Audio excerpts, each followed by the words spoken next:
I'm Amanda Wood here with Cody Jones up in the press box to wrap up our Monday press conference with Coach McElwain. We also got to talk to tight end Jake McGee and corner Jalen Tabor. Now, there's a lot of reasons why Florida shouldn't play a good game this weekend, according to Coach McElwain. There's a noon game, which they haven't played yet this year. They have homecoming, and a win solidifies a trip to Atlanta for them. Jake McGee said there's too much fun stuff going on right now to even worry about that. And Coach McElwain said it will be interesting to see if they can actually be mature enough to handle this. Do you think they can be mature enough?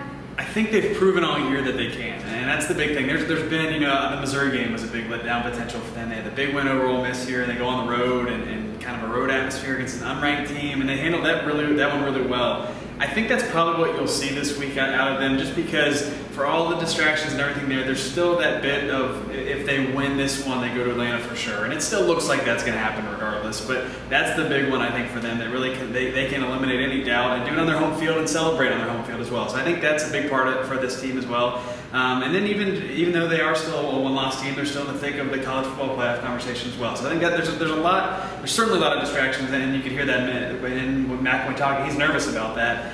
But I think there's still a lot for them to be focused on, and I think that they've proven so far this year, really up to this point, that they can handle these kind of things well. But there's no question this is a big test for them. And another distraction we found out today, David Sharp on the offensive line has a foot injury, and then Martez Ivy's knee swelled back up, so that offensive line is going to be missing some guys on the left side. How do you think those adjustments are going to be made? What's it going to look like? Yeah, it's going to be interesting. I think they'll probably decide a lot based on practice and who looks good at different spots. It sounds like Mason Halter will slide from right tackle to left tackle. That's the most logical solution there. Then you try to figure out if Ivy can't play, what do you do at the guard spot? They talked about Travaris Dorsey coming back this year, or this week, or last week I guess it was in practice. He would be a guy that would factor in there a little bit too, but hasn't really played a ton this season. Antonio Riles, I think, probably slides back into the starting lineup if Ivy can't go. This is going to be a makeshift group. I think that starting five should be okay, but past that, there's just not much depth at all. And they've been trying to rotate a decent bit out there to keep everybody fresh. So it's going to be a challenge for them, especially after as well as they blocked for the run this past week. They actually hit some big plays in the run game that really hadn't been there at all. So I think it's kind of a step back as far as that goes, but this is a game they should still be okay with as long as they can keep the rest of the guys healthy.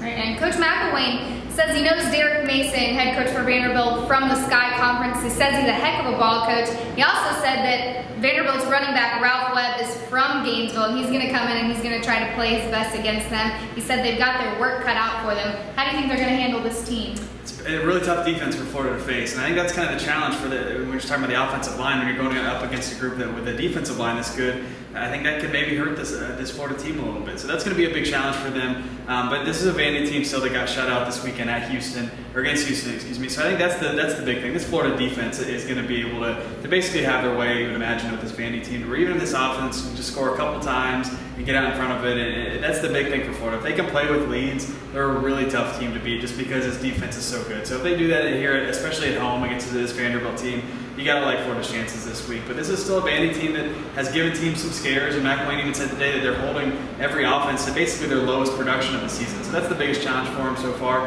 But I still think you got to like Florida's chances at home this weekend. And the defense has played tremendous this year. Coach McElwain put emphasis on Antonio Morrison, who came out today. He's one of the SEC Players of the Week. He said it's really a great story to follow, that he shouldn't even be here right now. And then he said that linebacker Jared Davis and Antonio Morrison are really the heart and soul of this defense.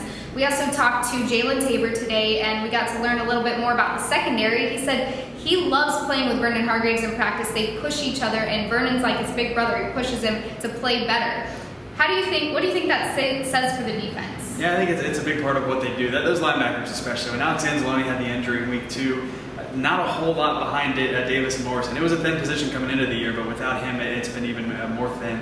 They've had these two guys, and they've played a majority of the snaps, and they've been really impressive when they've been out there. I think Davis is the guy. Everybody kind of knew what Antonio Morrison was. If he was on the field, you know what you're going to get out of him. The backstory with him is just the incredible way that he's gotten back on the field with the rehab, and frankly, he shouldn't be out there at this point. And so that's been, I think, a huge emotional lift for this defense all year. But Davis is the guy that has just played so well and kind of come out of nowhere. You saw flashes his freshman year. Last year really just wasn't very good for him. He got hurt late in the season. So he's really put it all together this year for this team and really has led them. I think it's kind of interesting, too, with this group that there's a leader at every group of the defense right now. You got Bullard up front with Morrison in the middle and then Hargraves and some of the older guys in the back, too. So I think that's really what's kind of helped this group out. But there's no question those linebackers, especially in the middle, have been a big part of it. All right, well, it will be interesting to see this weekend, and we'll have you covered for all of it right here on FightNators.com. For Cody Jones, I'm Amanda Wood.